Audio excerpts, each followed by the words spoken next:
Another Murdoch Music Minute and another Indie Corner. Today's album review contains artistic outpours from the days of youth, a rather wild stylistic mix, and actually more country and hip hop than White Stripes.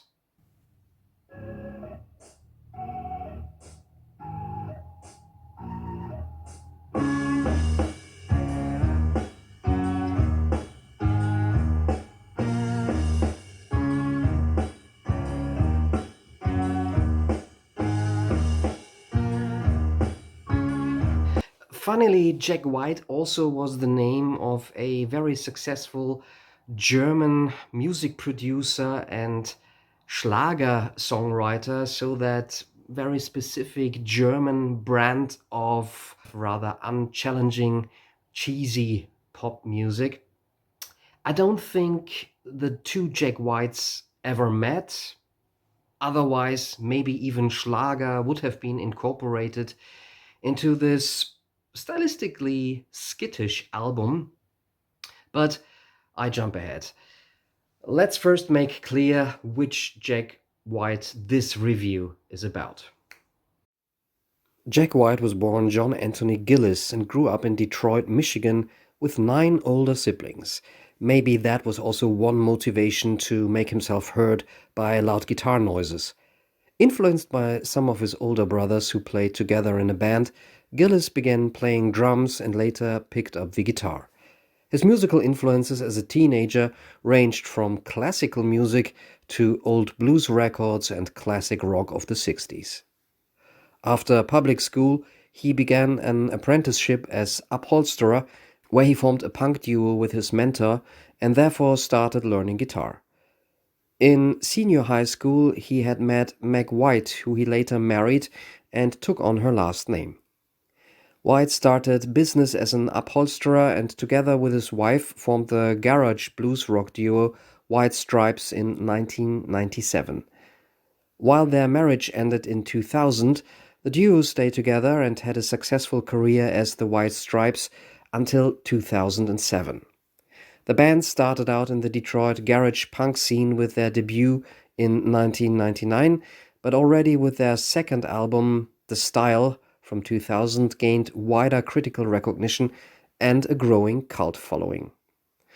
The subsequent albums, White Blood Cells and Elephant, as well as accompanying singles, often backed up by highly original video clips, like Hotel Yorba or Seven Nation Army, made the White Stripes new alternative rock stars.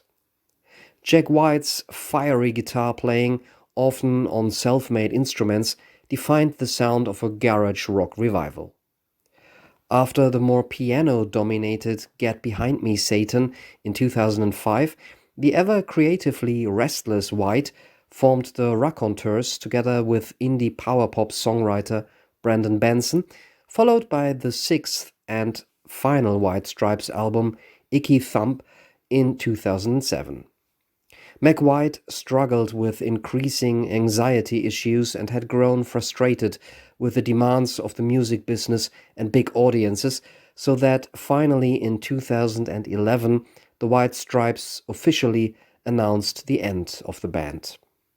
In the meantime, Jack White had remained active, for example releasing a second album with the Raconteurs, collaborating with R&B singer Alicia Keys for a James Bond soundtrack, or forming yet another side project, The Dead Weather, fronted by Kills vocalist Alison Mossart, a formation in which White played the drums for a change.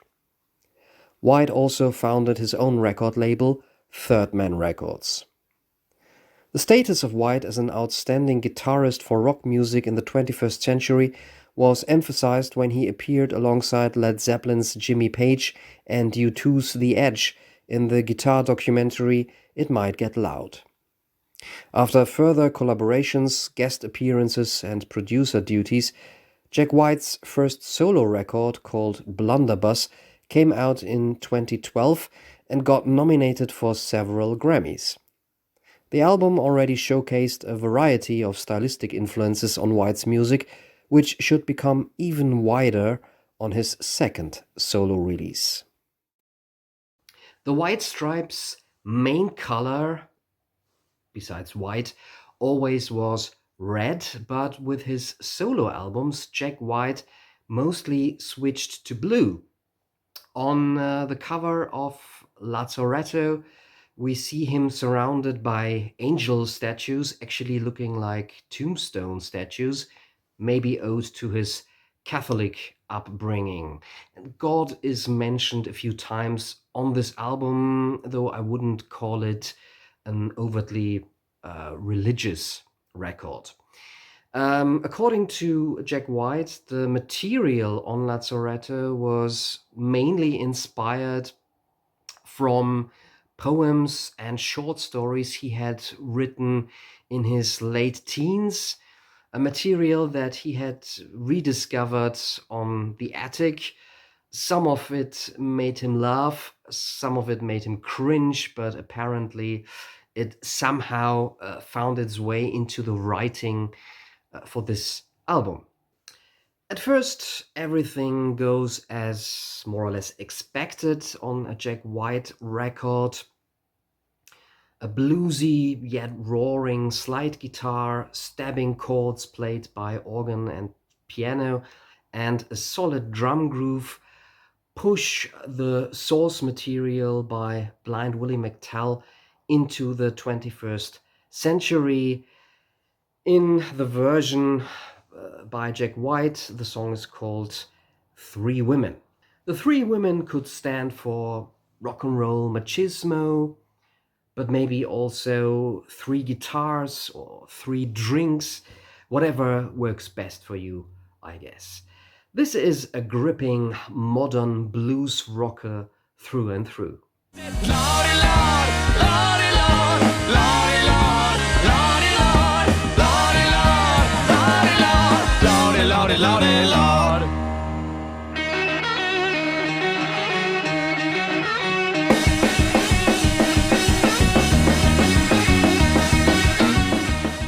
But already with the title track that follows next, things change.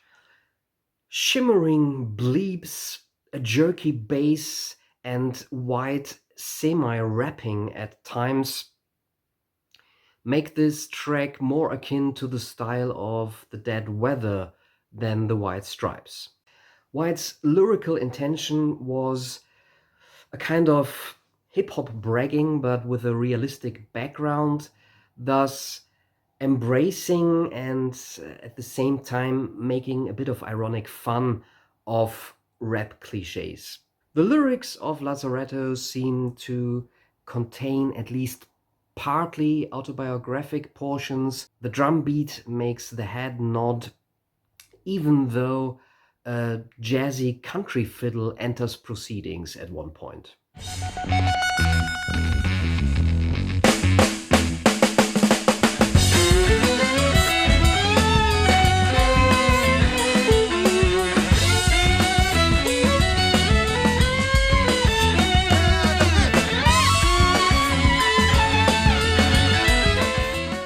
Temporary Ground is all earthy country rock with fiddle, pedal steel guitar, and twangy guest vocals by one Lily May.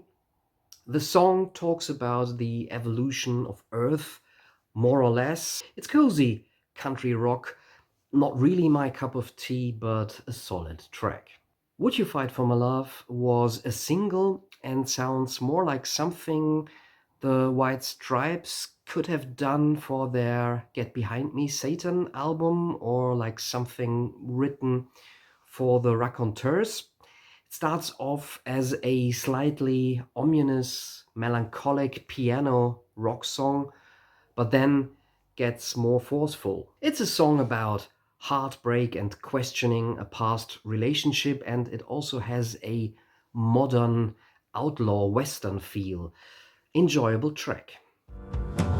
Nobody noticed I was down on the rug. I'm getting better at becoming a ghost.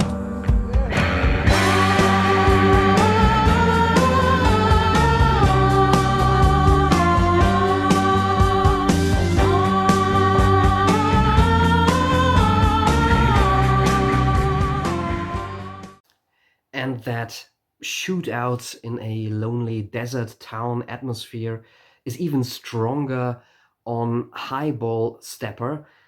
This is a cool, somewhat psychedelic blues rock instrumental with some of White's fuzzy trademark guitar tones.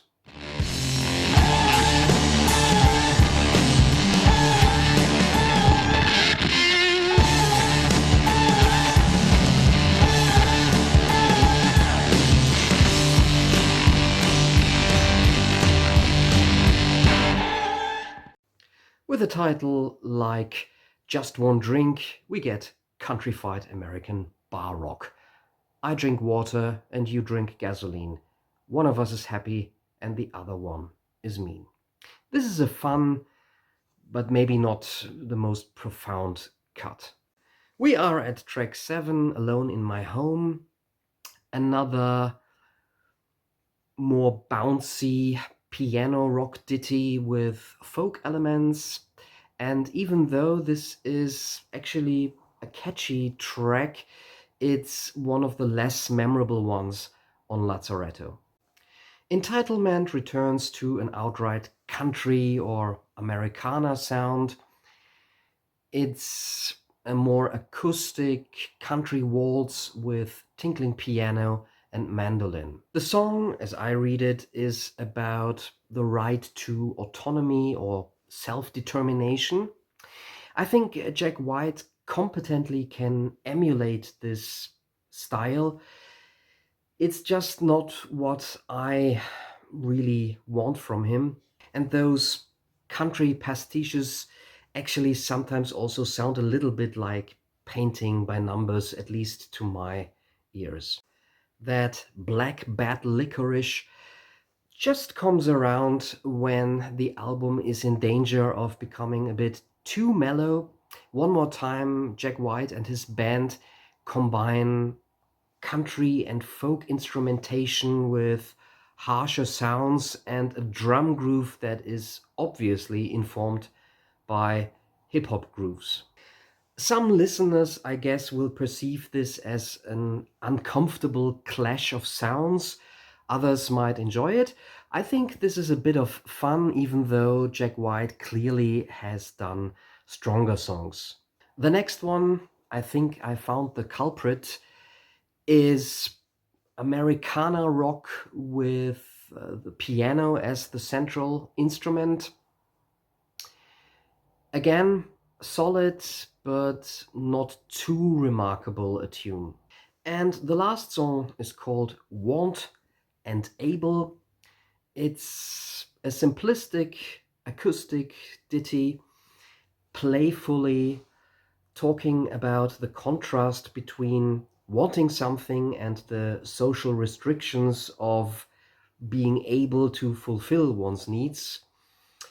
It's nice as a closer, if maybe a little bit forgettable. The album performed pretty well in the international charts, number 1 in the USA, Canada, and Denmark, for example. The vinyl version of Lazaretto apparently came with lots of hidden gimmicks, such as hidden tracks and holograms. As an album, I'd say it's a mixed bag. Especially the second half is weaker and seems a bit unfocused. The first half contains a couple of really good tracks, and while the back half maybe is more for Americana and country fans and features more piano and fiddle than electric guitar. Results vary. Jack White has done better albums, better material in the past. Yet still, I would recommend this album because I think it showcases the musical universe or all the styles that influenced Jack White on one album. There's the blues, the more folky and country stuff, as well as the noisier garage rock, all united on one album. What's your general opinion of Jack White as a musician, of his music, be it the White Stripes or the Dead Weather or the Raconteurs?